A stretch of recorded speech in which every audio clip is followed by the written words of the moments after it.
اب نوٹ کر لیجئے، یہ کتابیں اگر آپ پڑھنا چاہیں تو کتاب الملاحم میں پڑھیے. بدترین عذاب عربوں پر آیا کھڑا ہے، سروں پر تنا ہوا ہے، بدترین.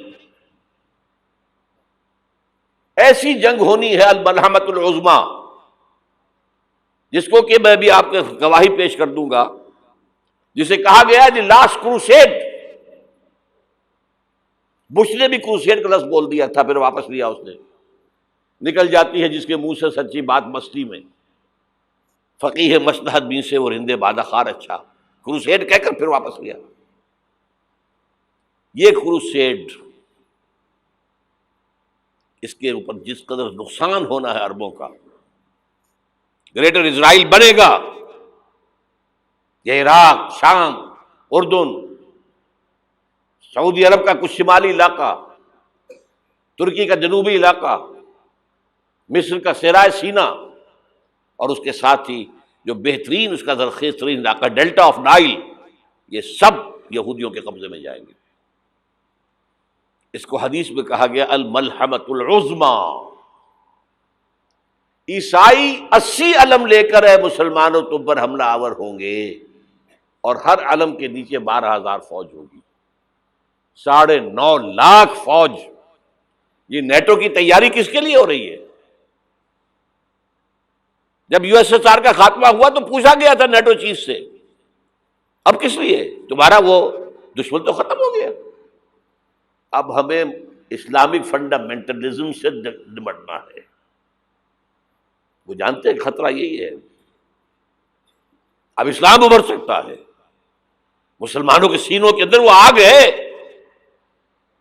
اوپر خاکستر آ گیا ہے، تم کہیں اٹھانا بیٹھنا، یہ اندر تو انگارہ ہے، اوپر سے راکھ ہے، اس سے دھوکہ نہ کھا جانا ان کے دلوں کے اندر.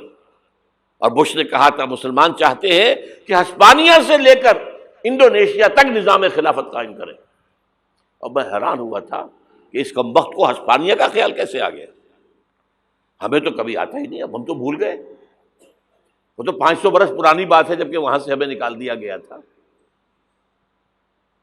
اگرچہ اقبال نے کہا تھا ہے ارض فلسطین پہ یہودی کا اگر حق، ہسپانیہ پر حق نہیں کیوں اہل عرب کا. ہسپانیہ میں تو 800 سال حکومت کی مسلمانوں نے، اور ابھی 500 برس ہی گزرے ہیں نا. یہودی تو ارض مقدس سے 2000 سال نکالے گئے. انہیں لا کے آباد کیا گیا، عربوں کے سینے میں خنجر بھونک دیا گیا. وہ چھوٹا سا ملک جو چاہتا کرتا، کوئی پوچھنے والا نہیں.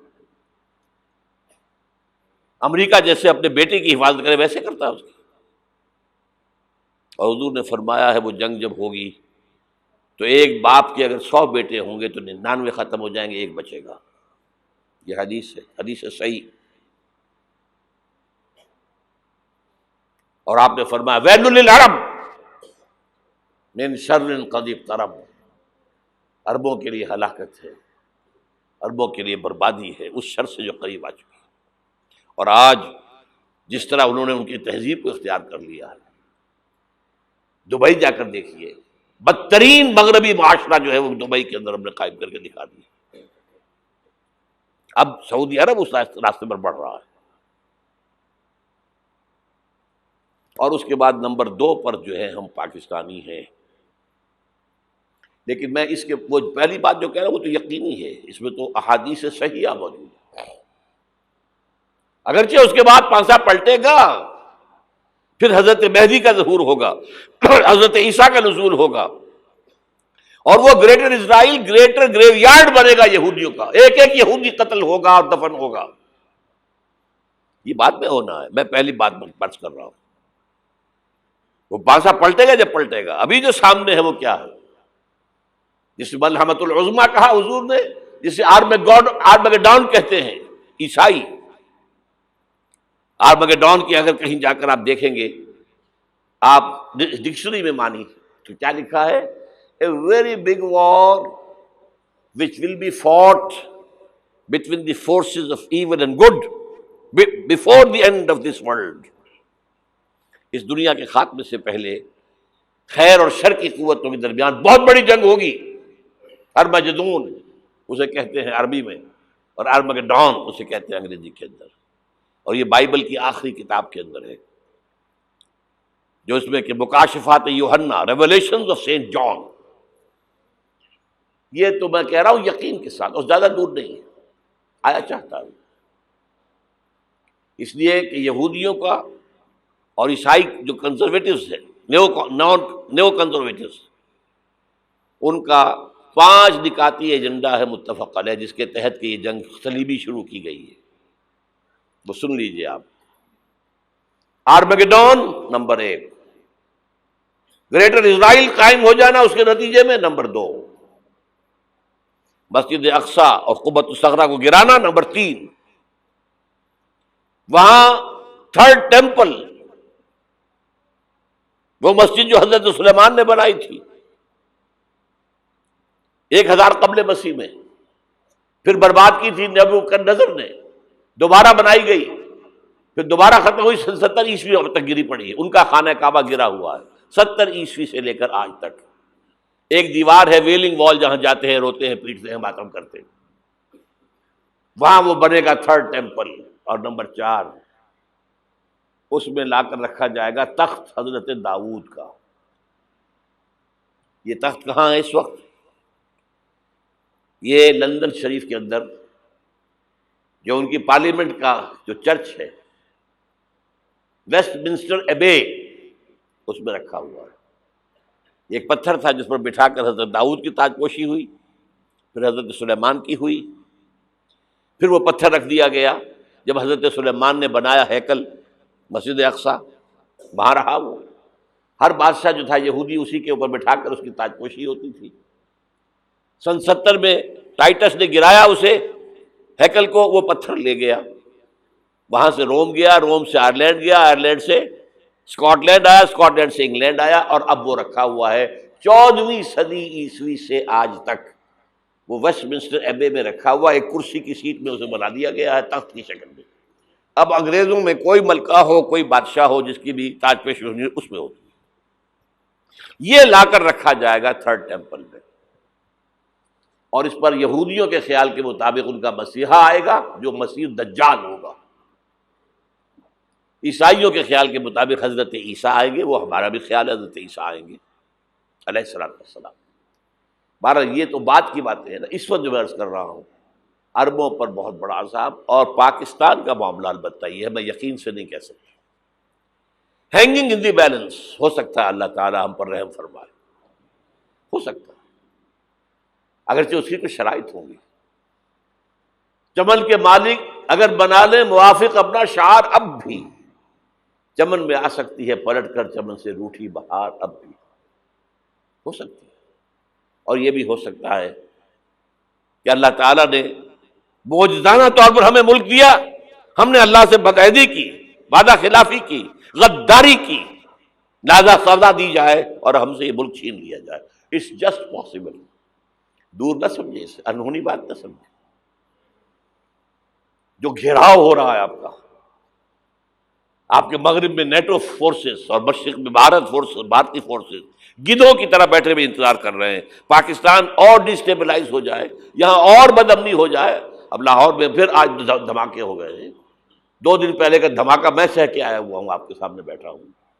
وہ جانیں بچی ہیں، جو ہماری اکیڈمی کا حشر ہوا تو میں آپ کو نہیں بتا سکتا. یہ سارا کیوں ہو رہا ہے؟ تاکہ یہاں بدامنی ہو جائے اور ہمیں جواز مل جائے. مغرب سے نیٹو فورسز داخل ہو جائیں، مشرق سے بھارتی فورسز آ جائیں، اور ہمارے ایٹمی دانت توڑ کر اور پھر ہمیں بھارت کے سامنے ڈال دیا جائے. نو ڈو ایز یو لائک. یہ ان کا نقشہ ہے. ہوگا کیا وہ اللہ جانتا ہے. ہوگا وہ جو اللہ چاہے. لیکن اللہ کا چاہنا جو ہے وہ کس پر منحصر ہے؟ یہاں انقلاب برپا کرو، یہاں اسلام لاؤ.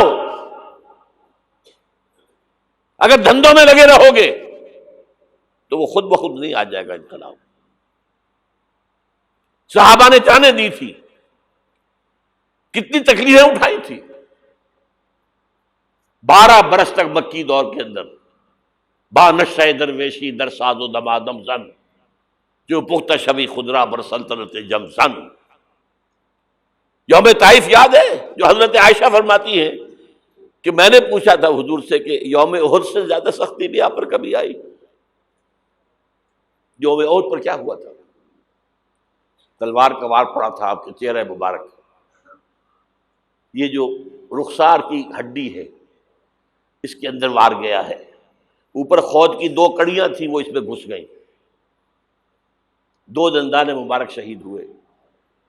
وہ خود کی کڑیاں ایک صحابی نے اپنے دانتوں سے پکڑ کے کھینچنے کی کوشش کی، دانت نکل گئے، وہ نہیں نکلی، کیا جتن کر کے نکالی گئی ہوگی تو خون کا فوارہ آیا، اتنا خون گیا ہے کہ آپ بے ہوش ہو گئے، گر گئے، اور مشہور یہ ہو گیا کہ آپ کا تو انتقال ہو گیا، شہادت ہو گئی۔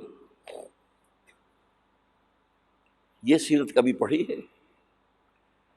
حضرت عائشہ کے ہوش کا تو یہی دور تھا نا، یوم طائف میں تو آپ کی کیا تھی، بچی تھی، انہیں کیا پتا کیا ہو رہا ہے حضور کے ساتھ۔ 3 دن تک حضور مکے کی گلیاں اور وہاں کے اوباش لوگ پتھراؤ کر رہے گئے تھے اس امید میں کہ شاید وہاں کا کوئی سردار ایمان لے آئے، تو یہاں تو ابو طالب بھی فوت ہو گئے، یہی دنیاوی سہارا تھا، خاندانی سہارا تھا ابو طالب کے ذریعے، اور گھر میں ایک دلجوئی کرنے والی رفیقہ حیات تھی، وہ بھی، ان کا بھی انتقال ہو گیا۔ آپ نے کہا یہ عام الحزن ہے، اب تو سب کو طے ہو گیا قریش کو کہ آپ جیسے قتل کر دو ان کو، اسی لیے آپ گئے طائف، شاید وہاں کا کوئی بڑا سردار مانے ایمان لے آئے مجھ پر تو میں اپنا مرکز ادھر شفٹ کر دوں۔ تینوں سے ملے ہیں، تینوں نے وہ جواب دیے ہیں، نکل جاؤ یہاں سے، میں تمہارے ساتھ بات بھی کرنے کو تیار نہیں ہوں۔ اچھا، تمہارے سوا کوئی نہیں ملا تھا اللہ کو نبی بنا کر بھیجنے کے لیے؟ دیکھو جاؤ، میں بات نہیں کرنا چاہتا، ہو سکتا ہے میں بے عزتی کر بیٹھوں، اور واقعی تم اللہ کے نبی ہو تو میں مارا جاؤں گا، جاؤ جاؤ جاؤ۔ یہ سلوک محبت کے ساتھ ہوا ہے۔ اور پھر چھوکروں کو، اسٹریٹ ارچنز جنہیں آپ کہتے ہیں، اشارہ کیا تھا، خبر لو ان کی، پتھراؤ ہو رہا ہے، ساتھ کوئی ہے ہی نہیں، ایک آدمی صرف، زید ابن حارثہ۔ اب سامنے سے پتھر آ رہے ہیں تو حضرت زید آگے آ جاتے ہیں، ڈھال بنتے ہیں، مجھے لگے پتھر حضور کو رہے، آپ پیچھے سے آ رہے ہیں، چاروں طرف سے تو ڈھال نہیں بن سکتا ایک شخص، جسم لہو لہان، خون جا کر جوتیوں میں جم گیا ہے، جوتی اتر نہیں۔ پھر وہاں سے واپسی پر جو دعا مانگی ہے،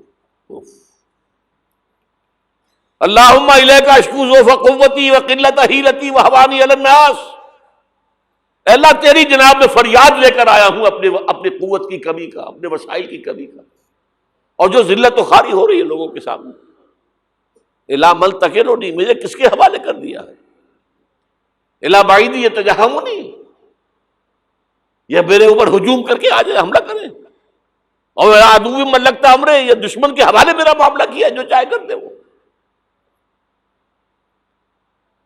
لیکن پھر عبدیت غالب آتی ہے، ان لم یکن علی غضبک فلا ابالی، اللہ اگر تو ناراض نہیں ہے تو مجھے کوئی پرواہ نہیں،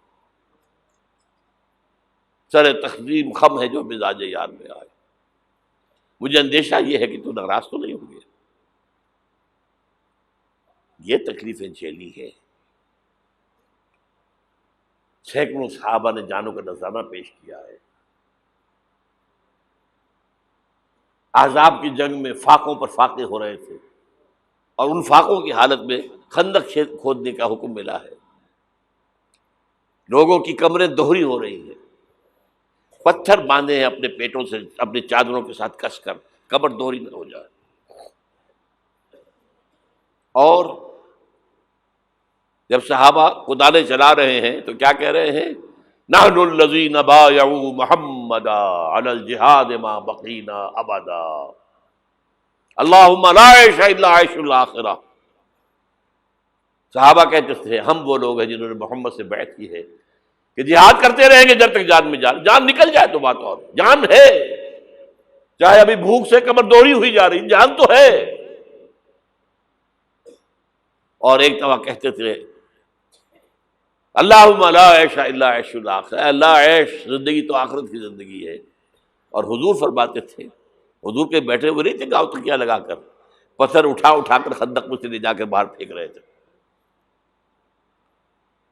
جب صحابہ کہتے ہیں اللہم لا عیش الا عیش الآخرہ، حضور فرما رہے ہیں فاغفر الانصار والمہاجرہ، اے اللہ ان انصار اور مہاجرین کی مغفرت فرما دے۔